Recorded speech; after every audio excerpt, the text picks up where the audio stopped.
in the great state of Texas. Mr. Big Man, Mr. Bigtyme. Hey, what's up, y'all? Gonna talk about some of this business I got on my mind. Today we're gonna be talking about my first 4 albums that I did in 1992. The first year I started Bigtyme Recordz. I also want to say this because it was said in somebody's book that after I did my deal, I didn't work. But when you hear or see the projects that I did in that same point in time, you realize I was really working. No way I could be laying down and do all I did. How many people say they did 4 albums in 8 months? I can. All right then, let's get into it. All right, let's get into it. All right, so I'm gonna hit you with some questions again today. All right, I'm ready to answer. So first, let's get into. So what exactly was your very first record? So after this, the DJ Screw stuff was a little bit later on, right? Yeah, DJ So Screw was like, let's just backtrack and talk about what was your very first record. my very first record was The Southern Way by UGK, which was a 6-song EP. It took us about a year to do it, but when we did it, it came out like hotcakes. It just was flying off. We ended up selling like 40,000 in 2 months, and it was on and popping. Bigtyme was in the door right from that point. Right. So I mean, you met. So you did this record with UGK, The Southern Way, Yeah. and but let's go back a little bit. How did you actually meet this group and these artists? I met UGK because I had wanted to do a record. I put a sign up in my record store looking for a group to produce a record. The first people that came was Pimp C and one of his homeboys, and they presented a demo, and from the moment I heard it, I knew I was going to do it. That was going to be my first record, and I played it, and I loved it, and I knew I was going to do it. So we ended up doing a little handwritten agreement, and we started doing the record. Mm-hmm. So when they presented this demo to you, do you remember what it was? What was on the demo? I don't remember all the songs on the demo, but I liked every song on it. I felt like we could have just pressed up that demo and it would have sold. It would have been a little rougher sound, but it still would have sold because it was jamming. But the song on it that stood out to me was a song called Tell Me Something Good. And once I heard that Isaac Brothers sample, I was like, man, this is incredible. This is going to go. And I was right, because Tell Me Something Good was probably the biggest single I've had up until the point where we got Draped Up and Dripped Out by Kiki, Pimp the Pen by Kiki. Well, I guess you can't really go wrong with a sample, huh? No, not an Isaac Brothers sample. Not at that time, no. So I do have a question for you. So were you involved in the creative process of naming this album? The Southern Way, yes. I named it The Southern Way. Mm-hmm. So what made you come up with calling it The Southern Way? Because we from the South. we from the South, and at that time, we was from a part of the South that was getting a little overlooked, and we just called it The Southern Way. That's how we do it here. That's how we do it down south. Down south, yeah, right, Houston, Texas. So I'm currently looking at the cover artwork. Were you involved in that either? No, they wanted to take it in PA. Bun had a friend that was a little photographer, and he got the contract, and we went, and we was out in PA, and they took it where they wanted to take it, and it was a simple little shoot, and we did the best we could. Remember, the first record is always the one where you kind of winging it, you guess it. You don't have a blueprint. You just let's do this, but you just knowing every day you're trying to have a step closer to the end result of getting it done. And when you say PA, that's Port Arthur? Port Arthur, Texas. Okay. All right, so let's go to the second record, right? Yeah. It's called UGK Hard to Swallow. Too hard. Too hard to swallow. Too hard. And what exactly does that mean? Something I don't know. I think I don't know what. I think they came up with that name, but usually you just because they was hard. They kept riding with. They was a little hard group. They was like some little hardcore nerdy South dudes.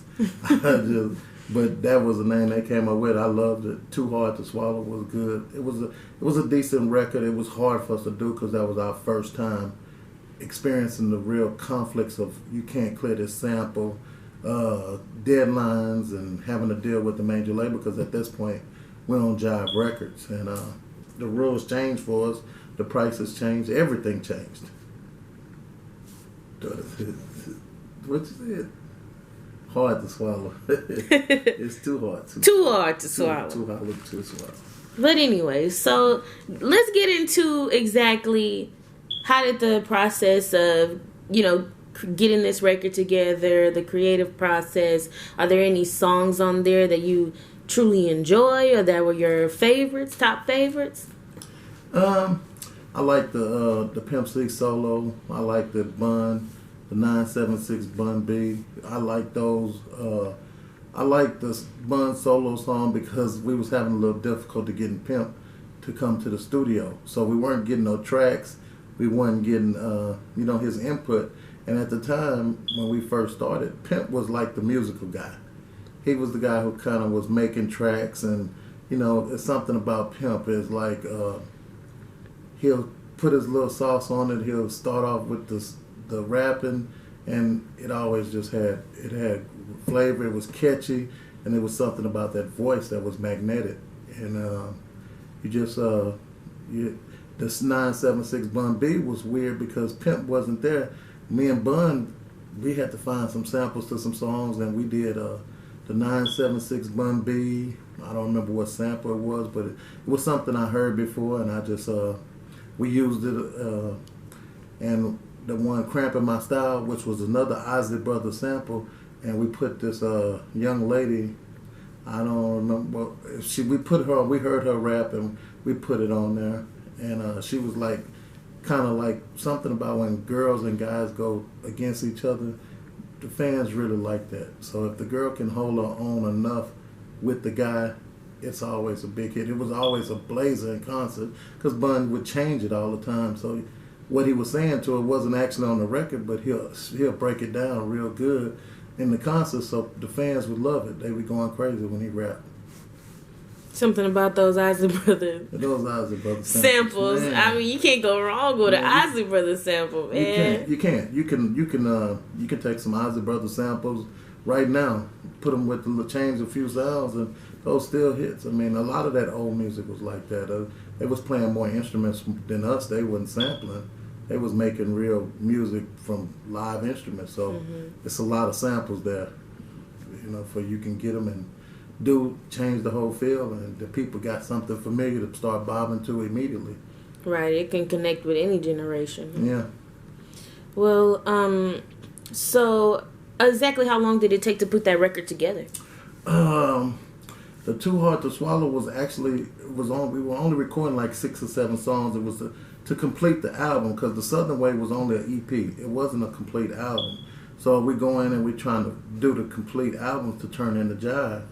And I think we did it in a couple months. In a couple months, we had it completed, and it was turned into Jive. And they put it out and stuff. And I was a little disappointed when it came out because I expected a little bit more from the stuff from Jive. And it just started slow at first with the UGK Jive because we had came out independently on our own. And, we just, boom, our numbers were good. And we were doing numbers real fast. And here we are with this big old company. And it's like, they stripped the samples. They beeped out words without our knowledge. And they changed the feel of the record. They didn't let us be as hard as we wanted to be. And so, as far as, so it took a few months with the Too Hard to Swallow album. About how many months did it take for the EP? The EP basically took us more closer to a year. It was closer to a year on the Southern Way because we didn't have a steady studio to work in. When we would work with studios, they couldn't get it to sound the way Pimp wanted it to sound, so he would be like, hold up.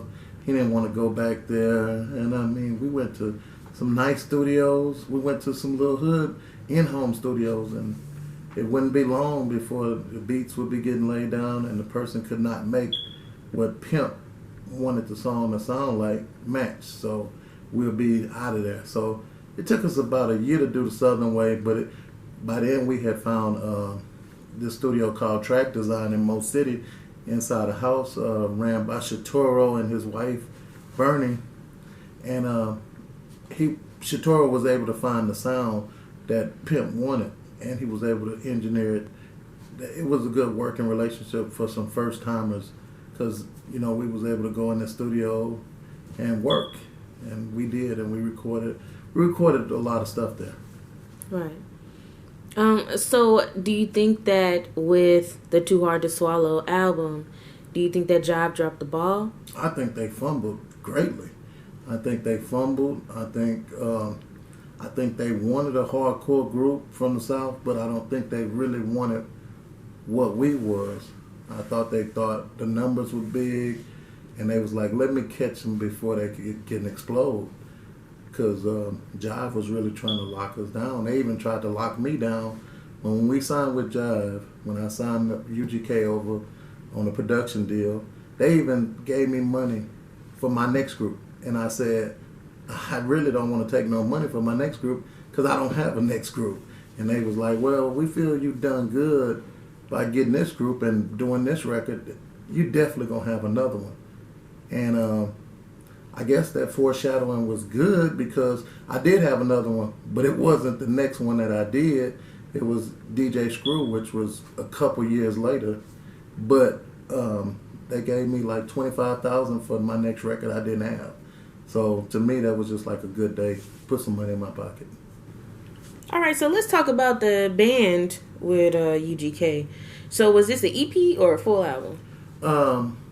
It's actually it's not an EP or a full album. It's a 2-song maxi, but I've added the instrumentals to make it an EP just to squeeze out that extra dollar or something.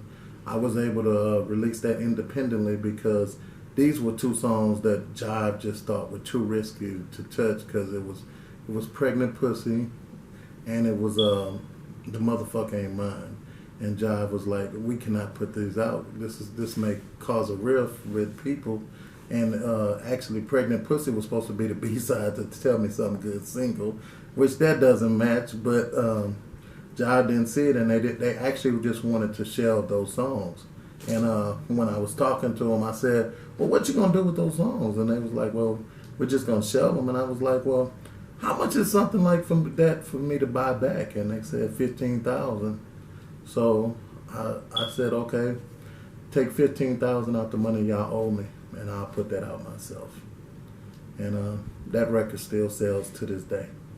So it was a good investment, but Jive probably has held more songs from UGK that would have been great underground hits or even above ground hits just for bull crap like we can't clear the sample, we think this too hard, or this won't go. They had a song with Ron C that was on the B-side of Tell Me Something Good. I thought it was jamming, but Jive didn't really, my vision was a little different from theirs. I'm more of a street cat. I like hardcore songs, and maybe, Dave and them saw something different. So since Jive was wanting to not use those songs, is that why it would be called Band? Or what was the meaning behind that name? Yeah, I kind of called it Band because it was they was taking so much, how we put out the record, we would in the attempt to clear samples on the record ourselves, and people saying yeah, but then along comes Jive. Now these same people are saying no, so we losing it. And at the time, Pimp wasn't used to having to go back in there and redo your song, take this out, redo it. So that was causing a rift. I'm at the point saying, we on the clock, man. We got to get this. We can't get the money unless we get the stuff delivered. And so it was causing a rift between me and him. And, now being older and being in business a long time, I know that you don't touch an artist's work. And I touched the work myself along with Jive touching it. I touched it and came up with some samples and had Chator on them loop those samples for me, and those are the songs that Bun ramped on. And just being an older, wiser me, I wouldn't have done that. Now, I would have just worked hard on getting him down here to do what he had to do. Port Arthur ain't nothing for a little hour and a half drive. There was no reason for it to be. He couldn't make it down here. You can make it down here if you have to. I firmly believe that. Right. And just to sidetrack a little bit, since we're talking about band, this is a cover that I absolutely remember. This is also with Bigtyme Recordz. Can you look at that for me? Oh, that's a different kind of band. Show the camera, please. I don't think they can see. Let me move that up a little bit. Let's see. Can they see this? Band. Candy Lace. Tasty Seduction. That's also got your name on it. It doesn't correlate to the UGK band? No, it correlates to the band scenario. Band is when it's against the mainstream, and it's something that we putting out that other people wouldn't put out.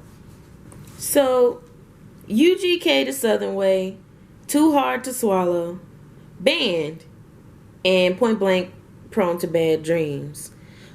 Over all of those albums, what would you say you had which album did you have the best experience creating, helping to create? What do you mean by helping to create or experience of creating it? Which one I enjoyed the most? So yeah, let's just say, which one did you enjoy the most? Man, I think when you're a creative person and you create something, even if it's the most if you made a lighter with a picture of some of your work on it, I've always been happy is when the most excitement I have is when my project is done and off to the pressing plant. Because I know then I get to really see what my work is about, because once it gets back from the pressing plant and it's gone through distribution or we start selling it on the web, then I get to see what the people think of it. And that's the most exciting part for me. So I'm always happy when any project I'm working on comes back and is ready to go. So I was happy every one of those records. I don't think there's no feeling that can be greater than the first one. That UGK the Southern Way, that first year of getting that, I think completing that and then getting it out, I don't think I could ever repeat that feeling. But I enjoyed every one. I loved Point Blank album getting done because at the time I was going through a lot of stuff, and that album meant a lot. He had a song in there called Straighten It Out, and I would listen to that song every day because I had some shit to straighten out, and I wasn't able to. But after I die, I think about that all the time, even to this day. After I die, what's gonna happen to my stuff, my legacy? What's gonna be my legacy? So those songs touch me. So I was happy with every one of those projects that I got done to the fullest. Okay. So, exactly what do you have coming next? Next, I think the next time I'm gonna talk about when we had Ice-T come down. I'm gonna talk about my experience with Jive. My biggest pay weeks. It was a 3-week period that I just blew it out, and I'm gonna break down that 3 weeks of everything I got paid for. But if y'all wanna catch that, man, subscribe, like, give me a comment, tell me something you want to hear about, and we gonna make it happen for you. Yeah. My daughter be laughing at me, huh? You the comedic relief, huh?